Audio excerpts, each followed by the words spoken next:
Welcome back, guys. Today we're checking out another SCP video. This is coming from the Exploring series, and today we're not checking out an SCP, but instead we're checking out a person that works in the SCP, Dr. Bright. He was in a previous video and I said, I need to check him out, and a couple of you guys said, hey, check this video out on Dr. Bright, so here we are. Let's go ahead and find out who Dr. Bright is. Dr. Bright.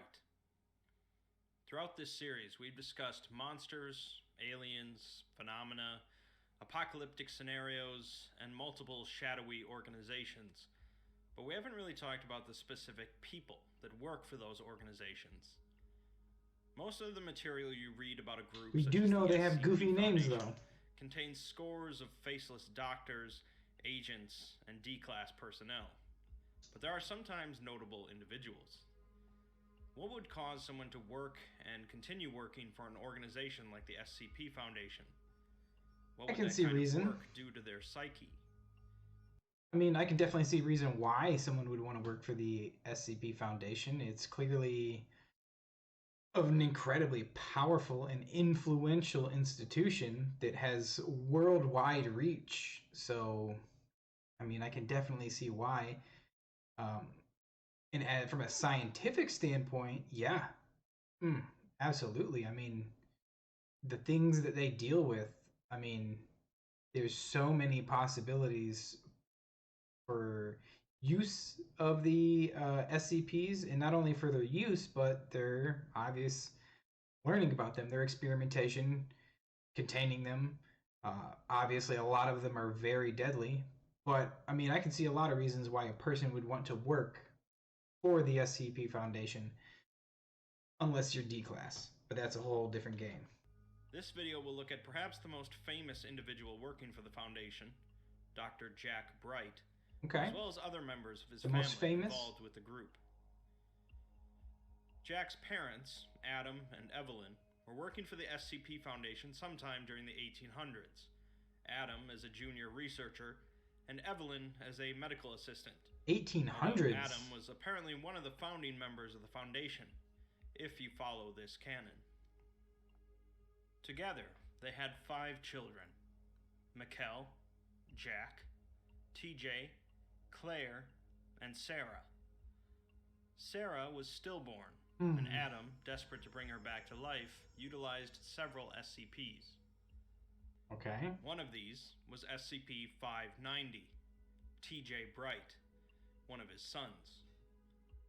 TJ was born with the incredible gift of being able to heal any injury or ailment, both physical and mental, that an individual might have. Well, that's super convenient.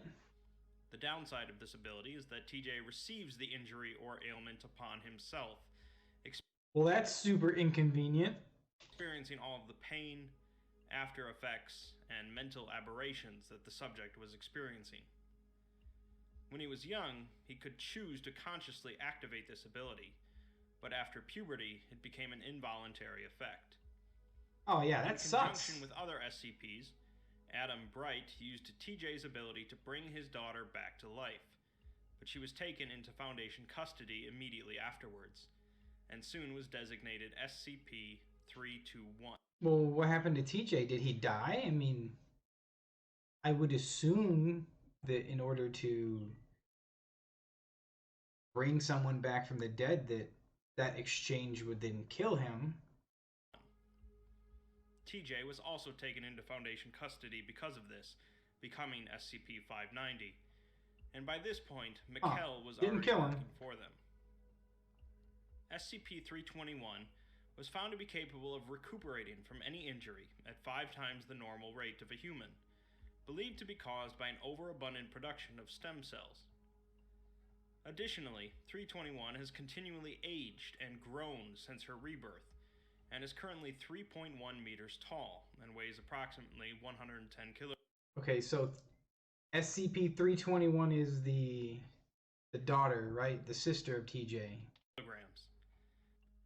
She shows no signs of stopping growth, and at a certain point, her heart was reaching the limits of its circulation capabilities. An artificial heart was created and implanted into 321's body, allowing her continued growth and existence. Despite her age being at least over 100 at this point, her intellectual capabilities are similar to that of an infant, taking months to learn a simple task, and she's unable to speak more than nonsensical noises. Well, so her body continuously grows and it's able to regenerate from any type of damage incredibly quickly.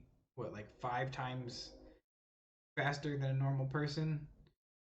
Which is fast, it's fast, but it's not like, you know, it's not like Wolverine or anything like that. She's not healing wounds while you watch it close. It still would take time. Um, you know, it's 5 times as fast, like something that would take 5-6 months only takes 1 month, but it would still take time. And I get the point about her heart not being able to, if her body is constantly growing, if her heart didn't grow with it, then I could see how it could reach the limits of how much blood that it could pump. But it seems a little weird that her whole body except for her heart grows, and maybe her brain as well, because that's the thing I'm a little confused with. If her whole body is, you know, able to grow and basically advance at that pace, then you would think that she would be more intelligent than your average person because she would have a better, more advanced brain, but I don't know. After being taken into Foundation custody, her father, junior researcher Adam Bright, requested that she be removed from SCP status, but he was denied. Later, Personnel Director Adam Bright again requested she be removed from SCP status, and it was again denied. Much later, Site Director Adam Bright suggested that they can learn nothing more from SCP-321, Site and that Director. her SCP designation be removed, but again he was denied. Finally, 05-12, Adam Bright made a note. Okay, so this Adam Bright guy went from being like a researcher to a head scientist, and he just kept climbing the ranks until he hit 05 Council status, I guess. That SCP-321 is to be decommissioned and returned to her family immediately, but he was shut down for a final time. He was told that she was not now, nor has ever been, his daughter, and that if he attempted this again, the Council would remove him. In reaction to this, Adam Bright resigned from the 05 Council, an unprecedented action as it's typically a lifetime position. By this point, Mikkel Bright was also on the 05 Council, and Jack had moved up in ranks as well.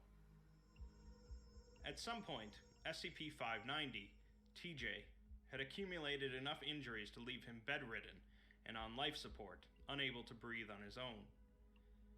A single dose of SCP-500 brought him back to full health, however. Oh, snap. So, SCP-500. 500. Is that it's the cure-all pill, right? And does TJ, I mean, he can heal people from their ailments and then in turn receives those ailments. But I would assume that over time he would also naturally heal, but I guess he took on too much at once, so he had to be saved with the pill, which I guess that makes sense, because if they were using TJ as like a way to heal their staff members, like say like a lead scientist got injured during a test, they could bring TJ in, heal him, take away his injury. Obviously TJ would sustain that injury,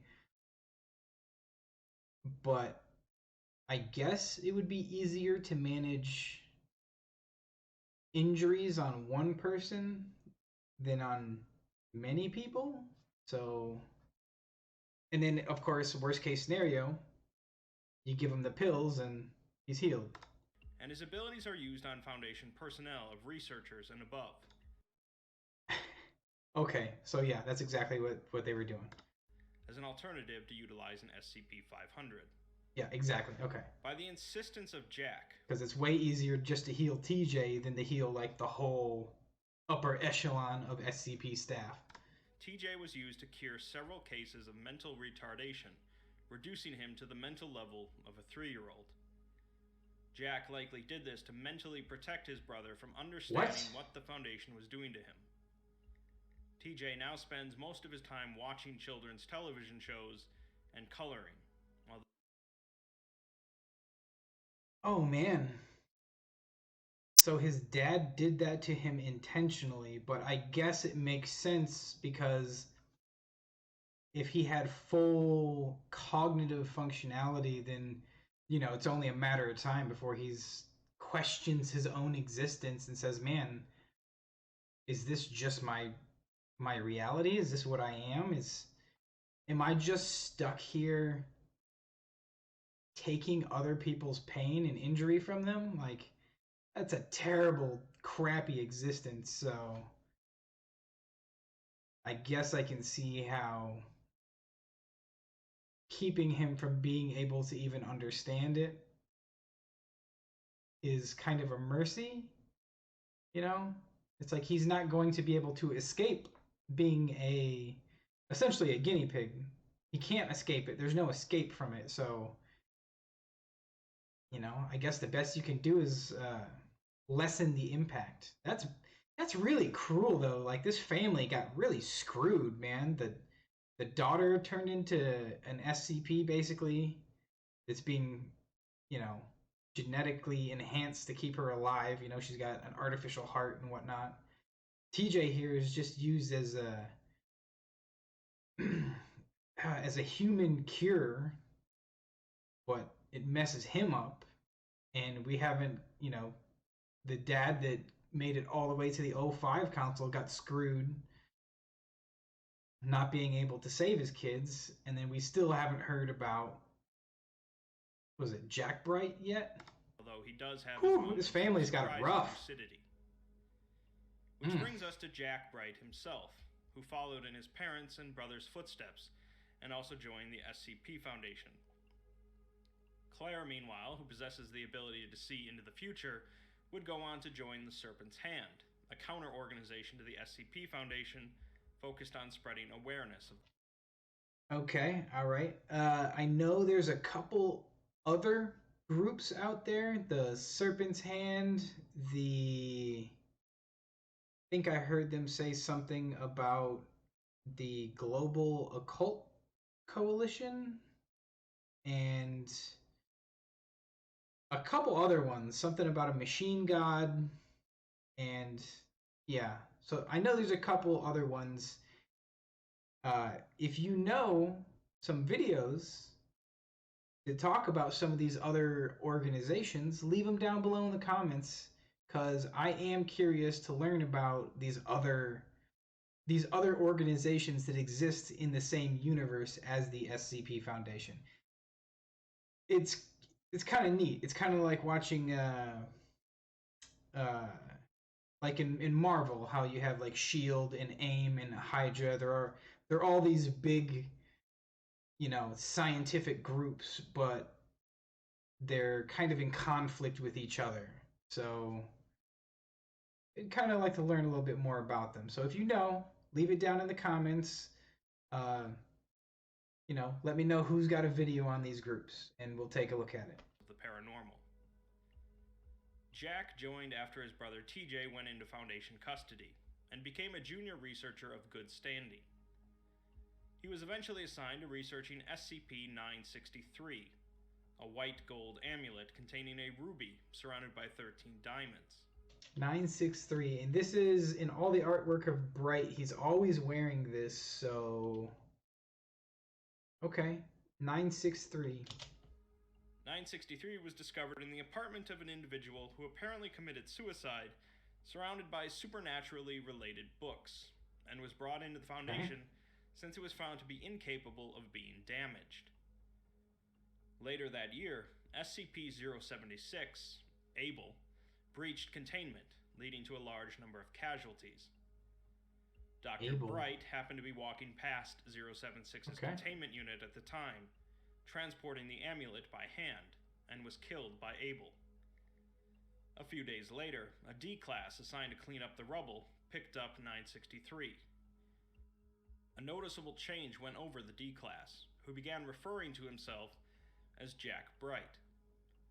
Upon removal of the amulet from his possession, all of his higher brain functions ceased until the amulet was returned.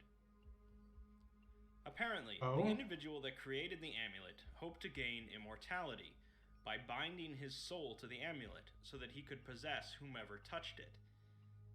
His ritual failed, however, due to the simple fact that he killed himself to initiate it, rather than being killed by some other force.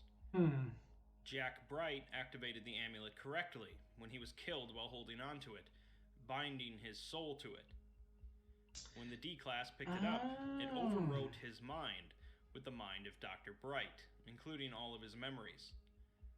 This allows Dr. Bright to be functionally immortal, as long as someone eventually touches the amulet, whether it be a human or some other creature or animal. Okay, I get it. So the reason we always see Dr. Bright with the amulet, the necklace, is because that is him. The amulet is Dr. Bright. The body is just a shell. I mean, an unfortunate shell, because apparently it seems like it kills them because it just wipes whatever person was there before and replaces it with Dr. Bright. And the amulet itself physically is indestructible. So your soul is bound to an indestructible item. That's kind of cool. I mean, there's definitely been worse ways people have, tried to achieve or have achieved immortality, so okay. Since the amulet is invulnerable to damage, the only way to prevent this would be to keep the amulet locked away. But since Jack Bright is a loyal member of the Foundation, he's allowed to continue to operate. However, there is a side effect of 963. If a subject maintains contact with the amulet for 30 days, their consciousness becomes a duplicate of Dr. Bright's, and removal of the amulet does nothing. Since this would allow Dr. Bright to make potentially unlimited copies of his mind, sanctions were put into place to prevent this. Oh, what? What? So if he puts the amulet on, or I'm sorry, if someone puts the amulet on, they become Dr. Bright. And if they wear the amulet continuously for 30 days, that transfer is permanent. So it's kind of like the amulet is a hard drive, and it's copying the data from the amulet to a person's brain, and it takes 30 days for the full download to complete. Once that's done, you can take that amulet off like a little USB stick and pop it onto another person and create another copy, which is really cool. And I'm assuming each copy acts independently of each other rather than be linked to some type of hive mind. Although so far, Dr. Bright has not attempted to break this rule. So far, Dr. Bright has found no way to release himself from 963, not for lack of trying. On the flip side, the Foundation actually spent some time trying to recreate 963, eventually resulting in 963-2. All information on 963-2 is... Oh, I bet they want to recreate it, right? I bet all the O5 Council wants a little amulet they can wear. That way, they'll be immortal and they can always, they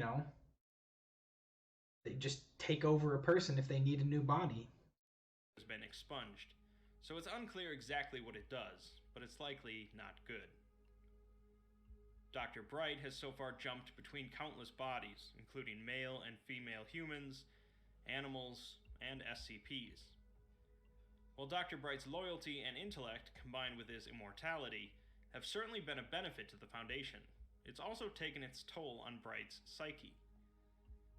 A tale that demonstrates some of the consequences of 963. Yeah, I definitely think having a scientist that's immortal could be a gigantic benefit. I mean, one of the biggest things that holds human beings back as far as scientific discovery is our lifespans. You know, oftentimes people will work on a problem their entire lives, make progress on it, and then they die.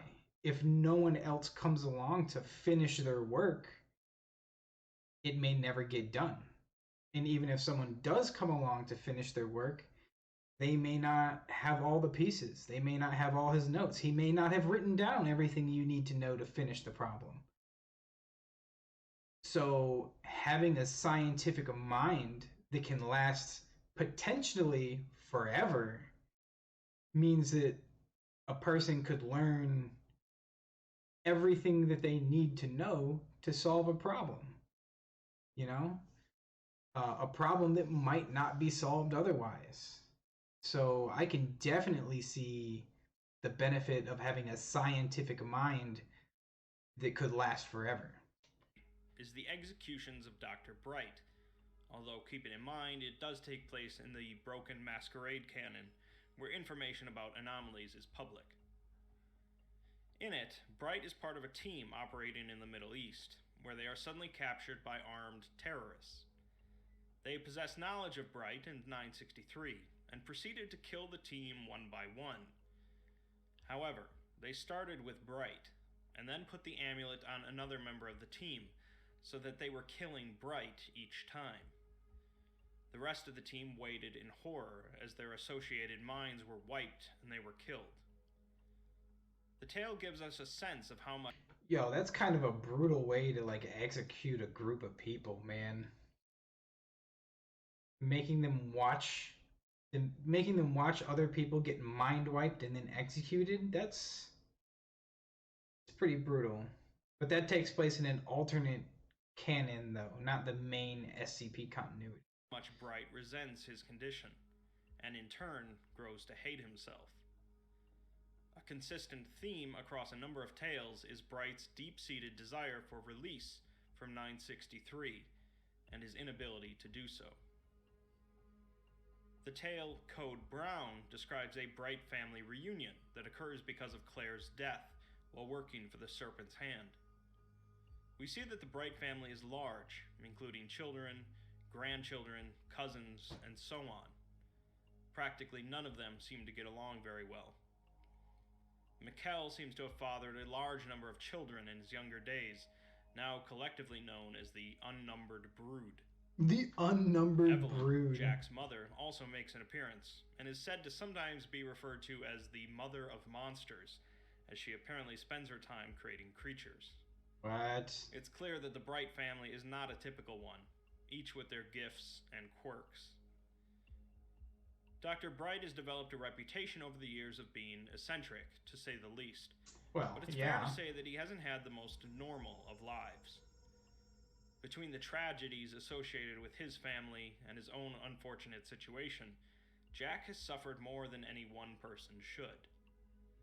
He ultimately believes in the Foundation's methods and goals, despite what they've done to him and his family, and continues to work for them, becoming the site director of a number of sites.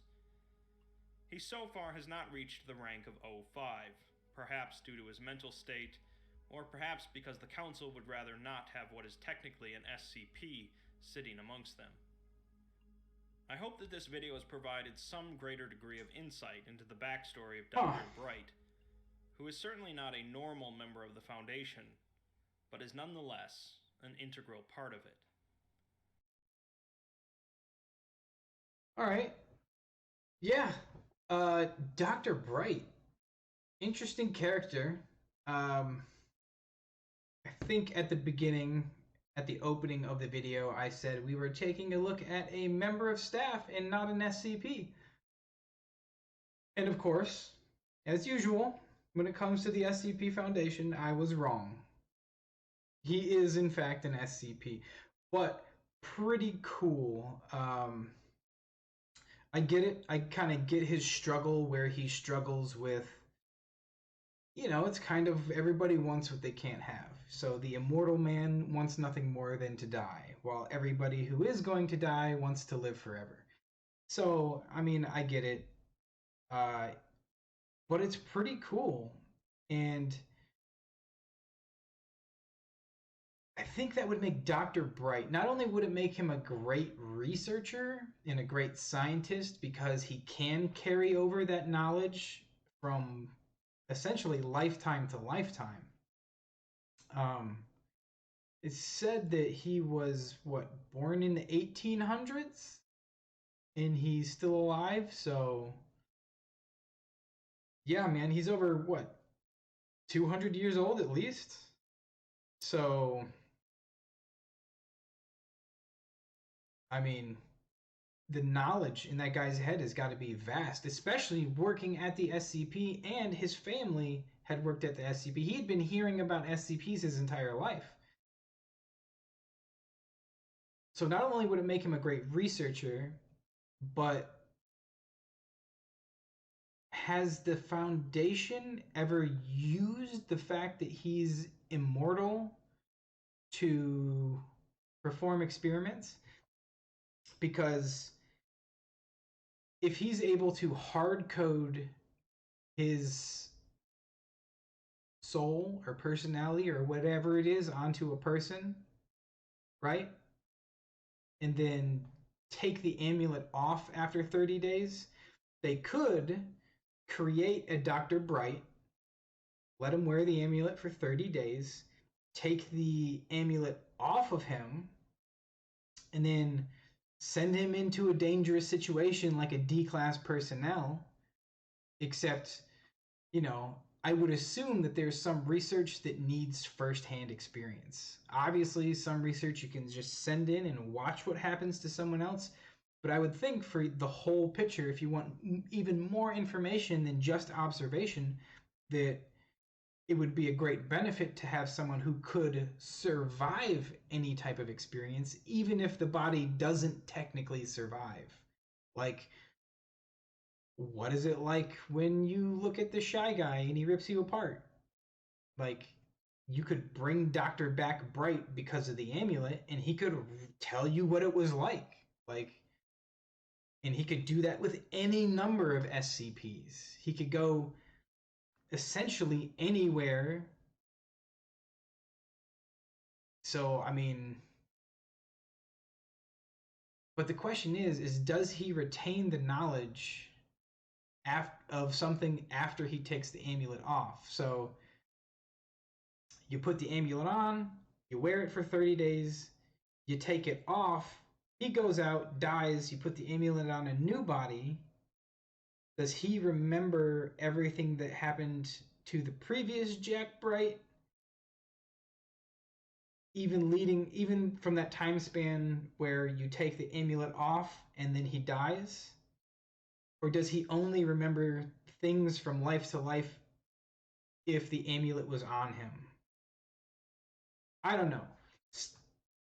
As always with these SCP videos, you get answers and you wind up with more questions. If you like the video, please like, subscribe, but most importantly, leave a comment down below. Let me know what video you want me to take a look at next.